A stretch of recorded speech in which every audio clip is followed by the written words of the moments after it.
ladies and gentlemen.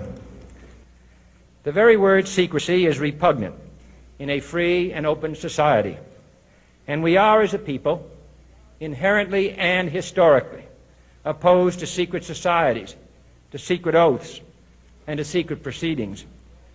We decided long ago that the dangers of excessive and unwarranted concealment of pertinent facts far outweighed the dangers which are cited to justify it. Even today, there is little value in opposing the threat of a closed society by imitating its arbitrary restrictions. Even today, there is little value in ensuring the survival of our nation if our traditions do not survive with it. And there is very grave danger that an announced need for increased security will be seized upon by those anxious to expand its meaning to the very limits of official censorship and concealment. That I do not intend to permit to the extent that it's in my control. And no official of my administration, whether his rank is high or low, civilian or military, should interpret my words here tonight as an excuse to censor the news, to stifle dissent, to cover up our mistakes, or to withhold from the press and the public the facts they deserve to know.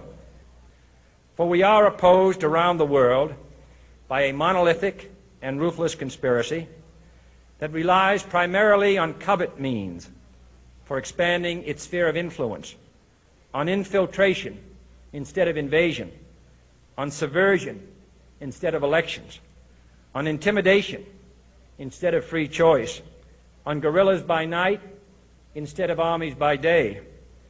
It is a system which has conscripted vast human and material resources into the building of a tightly knit, highly efficient machine that combines military, diplomatic, intelligence, economic, scientific, and political operations. Its preparations are concealed, not published. Its mistakes are buried, not headlined. Its dissenters are silenced, not praised. No expenditure is questioned, no rumor is printed, no secret is revealed. No president should fear public scrutiny of his program, for from that scrutiny comes understanding, and from that understanding comes support or opposition, and both are necessary.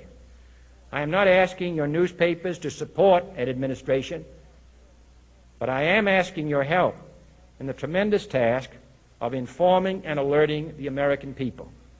For I have complete confidence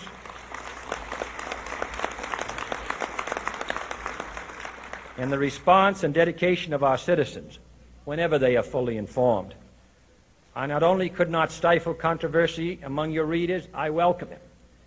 This administration intends to be candid about its errors. For as a wise man once said, an error doesn't become a mistake until you refuse to correct it. We intend to accept full responsibility for our errors, and we expect you to point them out when we miss them. Without debate, without criticism, no administration and no country can succeed, and no republic can survive.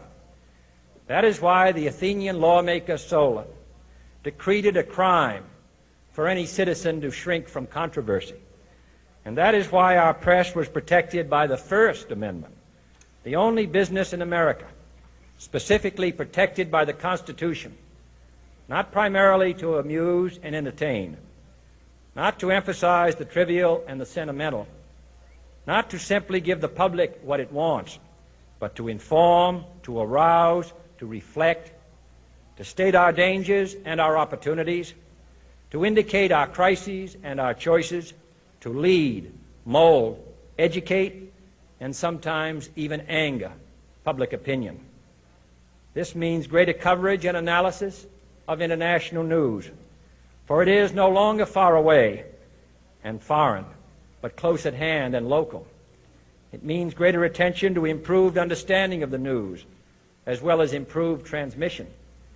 And it means, finally, that government at all levels must meet its obligation to provide you with the fullest possible information outside the narrowest limits of national security.